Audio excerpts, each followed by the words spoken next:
حسین معلم نے بیان کیا، ان سے عطا بن ابی رباح نے، ان سے جابر رضی اللہ عنہ نے بیان کیا کہ جب جنگ احد کا وقت قریب آ گیا تو مجھے میرے باپ عبداللہ نے رات کو بلا کر کہا، مجھے ایسا دکھائی دیتا ہے کہ نبی کریم صلی اللہ علیہ وسلم کے اصحاب میں سب سے پہلا مقتول میں ہی ہوں گا، اور دیکھو نبی کریم صلی اللہ علیہ وسلم کے سوا کوئی مجھے اپنے عزیزوں اور وارثوں میں تم سے زیادہ عزیز نہیں ہے۔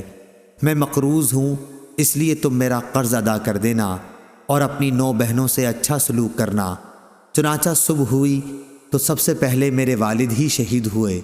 قبر میں آپ کے ساتھ میں نے ایک دوسرے شخص کو بھی دفن کیا تھا، پر میرا دل نہیں مانا کہ انہیں دوسرے صاحب کے ساتھ یوں ہی قبر میں رہنے دوں۔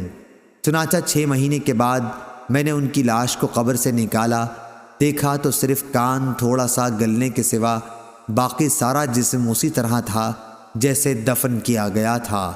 صحیح بخاری حدیث نمبر 1351۔